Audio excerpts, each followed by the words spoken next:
Evolution is a funny thing. The fact and theory that an organism changes over time due to circumstances being levied its way. Coincidentally, humans haven't always just been as we are right now. Opposable thumbs weren't a thing for a while. Humans developed bipedalism over time. Brain capacity used to be a lot smaller than it is now. You ever look at a bird that can't fly and be like, hey, Fruit Loops, why can't you fly? And then they're like, hey man, do you know anybody that lives in New York City that has a car? I don't think so. Get off my beat. Basically what I'm getting at is that evolution is necessary. Something might work at one point, but given new circumstances and whatnot, it's essential to adapt and grow in order to succeed and stay alive. Which makes the state of late night TV so unbearable and hard to watch. I'm not saying my compatriots are in the dark ages, but, well. There's no one better than you at milking a living off a dying medium.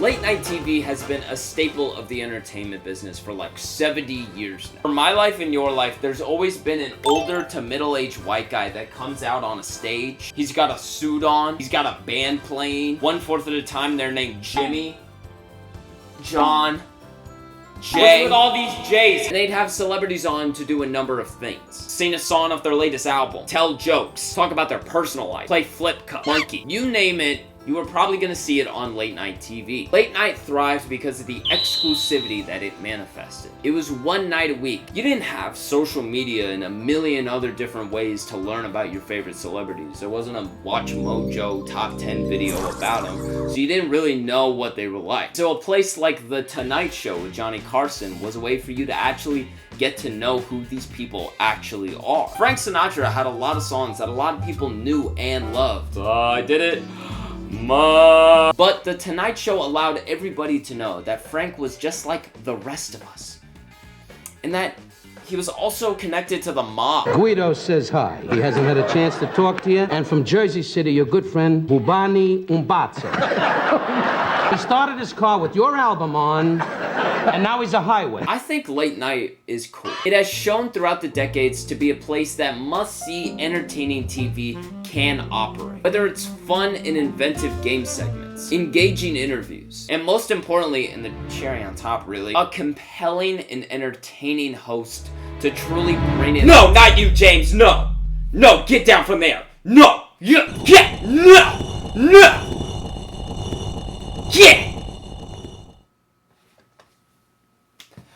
Anyways, truth of the matter is the landscape of entertainment is not the same it was 50 years ago. It's not the same it was 25 years ago. Hell, it's not even the same it was 10 years ago. Because of YouTube, TikTok, live streaming, podcasting, the ability for anyone and everyone to be able to garner a following and entertain millions of people has become a reality for more and more and more people. People used to kill for a show to even just get a pilot and maybe 15 people watched it. Now there's a dog Instagram out there probably named Lejaminus the Labrador, and it has the follower count that could rival the population of India. It is increasingly hard for anyone to be able to stand out and garner a consistent following due to the fact that there's always thousands of options being presented to you constantly. People are no longer having to wait for that one night a week to see whoever or learn about X, Y, and Z, because we could see it at any point in time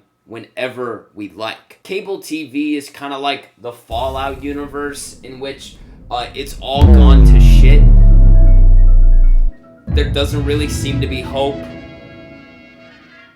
I'm scared. A lot of shows have had to adapt to the new age of entertainment. Shows on streaming services have specifically been engineered to optimize people being on their phone while watching a show, or people's attention spans just being as small as they are. In the age we live in, a lot of the most popular content is very personable, relatable, and intimate. Sometimes in the worst way imaginable. Oh my gosh, guys, get ready with me while I talk about the time where I got in the parking lot of Monster Jam and then found out that his wife was my dad. The biggest videos on a platform like TikTok aren't these highly produced, well-edited epics. Most of the time, these people are bare bones creating content. It's just them and the camera, telling a story, doing a dance. Good lord, how is she wearing all those pants? Podcasts you'll often watch, and it'll often be just two people sitting in a room, and they're just having a regular conversation with each other. Well, except if it's about dating. Then in that case, My thing is, as the man, I'm the authority. So what I say goes. If you don't like it,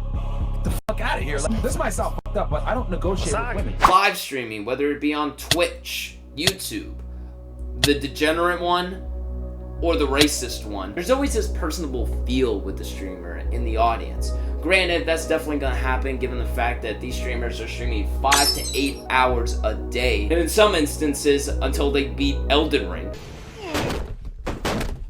You have things like chat, where the streamer is always engaged with the audience and having a direct line of communication with them. You have the opportunity to donate and have an automated voice and a message read out loud to the streamer. But you know damn well your entire internet persona is the New York accent. Fuck you. Fuck you. Okay.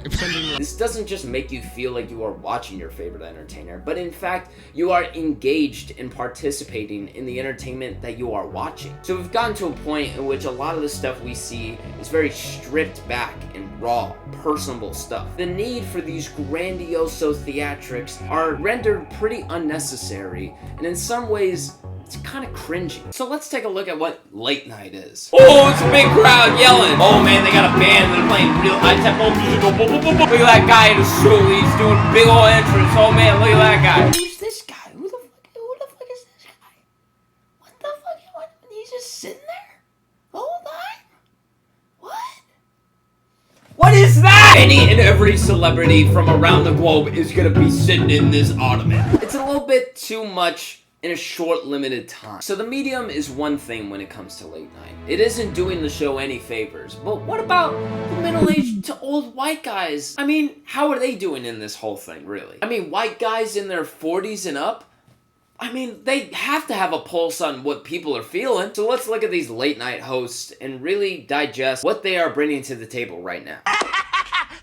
Jimmy Fallon is the king of late night TV, and he represents everything that I feel is wrong with it. Jimmy Fallon comes off as this like really personable, positive, always laughing, caring kind of guy. And I always go based off of a rule when it comes to people. Nobody is ever that happy. Please, there's other ones. All right, yes. All right, good. I mean, no one captures phoniness the way you do. It's a gift. Jimmy can have some interesting segments which correlates to games or something else.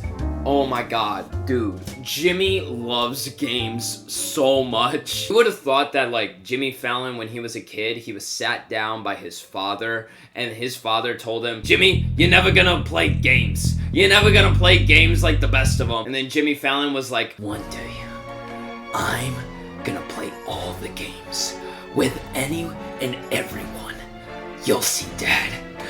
You'll see. I find Kimmel to be the most smug, unlikable host in the late night. I don't see how anyone can stand to watch him.